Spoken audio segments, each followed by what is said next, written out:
बिस्मिल्लाहिर्रहमानिर्रहीम। अस्सलाम वालेकुम गाइस, क्या हाल चाल है। मेरी उम्मीद और दुआ यही कि आप सब ठीक ठाक होंगे और अल्हम्दुलिल्लाह मैं भी बिल्कुल ठीक ठाक हूँ।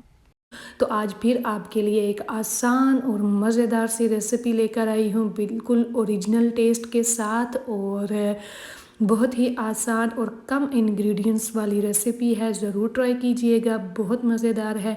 तो आज हम तैयार कर रहे हैं नमकीन गोश्त, जो कि बहुत ही खुशबूदार और मज़ेदार ओरिजिनल टेस्ट के साथ। आप भी जब इसको ट्राई करेंगे तो आपको बहुत पसंद आएगी। तो चलते हैं, इसे बनाना स्टार्ट करते हैं। मैंने ले लिया है 1.25 kg मटन। आप इसको बीफ और लैम चिकन से भी तैयार कर सकते हैं। और अब मैं इसको प्रेशर कुकर के अंदर बिल्कुल नहीं बनाऊंगी, मैं इस तरह इस पॉट के अंदर इसको तैयार करूंगी। इस पॉट के अंदर मैं गोश्त ऐड करने के बाद पानी ऐड कर दूंगी और इसको मीडियम फ्लेम पे पकने के लिए रख दूंगी। आहिस्ता आहिस्ता इस गोश्त को हम पकने देंगे। इस रेसिपी को प्रेशर कुकर के अंदर बिल्कुल ना बनाइएगा, क्योंकि इसका जो ओरिजिनल और मज़ेदार सा टेस्ट है वो प्रेशर कुकर से कभी भी नहीं बनेगा। प्रेशर कुकर से आप गोश्त को गिला तो सकते हैं, लेकिन मज़ेदार रेसिपी आप बिल्कुल नहीं तैयार कर सकते।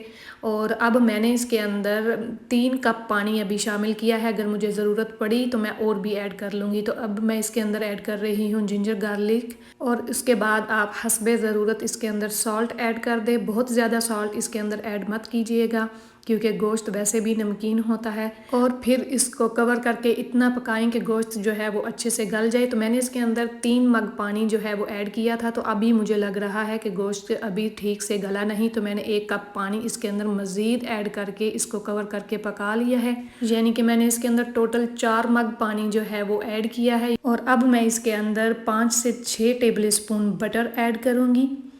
इसको हम बटर के अंदर बनाएंगे। जो इसकी खुशबू और मज़ेदार सा फ्लेवर बटर से आता है वो कुकिंग ऑयल से नहीं आता। आप भी कोशिश कीजिएगा कि इस रेसिपी को बटर के अंदर ही बनाएं। तो उसके बाद मैंने 5 से 6 अदद ग्रीन चिलीज़ इसके अंदर ऐड की हैं, और half tea spoon black pepper और हाफ़ टी स्पून मैंने इसके अंदर भुना कुटा हुआ ज़ीरा ऐड किया है। और अब हम इसके अंदर ऐड करेंगे हाफ़ लेमन का जूस। बस यही मसाले इसके अंदर जाएंगे। और अब हम इसको इतना भूनेंगे कि इसमें जो हमने बटर ऐड किया है वो बिल्कुल इलादा नज़र आने लगे। और अब आप देख सकते हैं सारा पानी इसका ड्राई हो चुका है, और अभी बहुत ही उम्दा खुशबू बटर की और काली मिर्च की आ रही है, आप देख सकते हैं।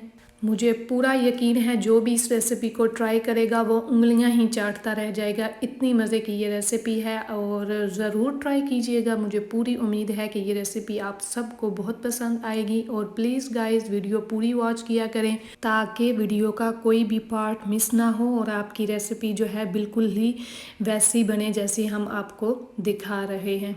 और इस रेसिपी को ट्राई करने के बाद मेरे साथ कमेंट्स बॉक्स में ज़रूर शेयर कीजिएगा कि ये आसान और मज़ेदार सी ओरिजिनल रेसिपी आपको कैसी लगी। मुझे पूरा यकीन है कि इसको ट्राई करने के बाद हम जो तरह तरह के मसाले ऐड करके जो बाकी की कढ़ाईज़ तैयार करते हैं उसको भूल जाएंगे। बहुत ही आसान, बहुत ही सिंपल और नमकीन गोश्त की ये जो रेसिपी है इसको ज़रूर ट्राई कीजिएगा। तो अब हमने इसके अंदर जुलियन कट किया हुआ अदरक ऐड कर देंगे। और अब नमकीन गोश्त की रेसिपी बिल्कुल तैयार है। मुझे पूरी उम्मीद है कि ये रेसिपी आपको बहुत पसंद आएगी।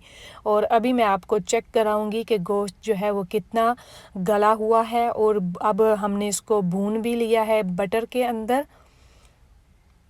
तो देखने में बहुत ही खुशबूदार मज़ेदार सी रेसिपी है, ज़रूर ट्राई कीजिएगा।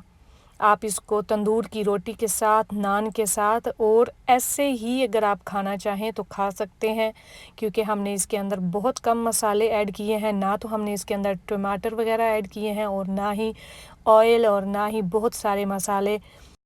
इस तरह मुंह में घुलने वाला ये नमकीन गोश्त आपको बहुत पसंद आएगा। और अब मैं आपके कमेंट्स का इंतज़ार करूंगी। आप मेरे साथ ज़रूर शेयर कीजिएगा कि ये रेसिपी आपको कैसी लगी।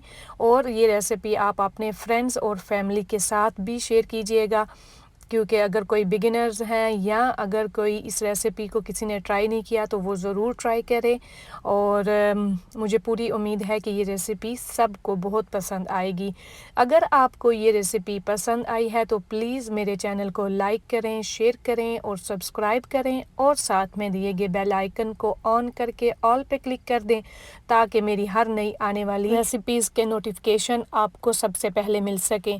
तो चलती हूँ, दुआओं में याद रखिएगा। अल्लाह हाफिज़।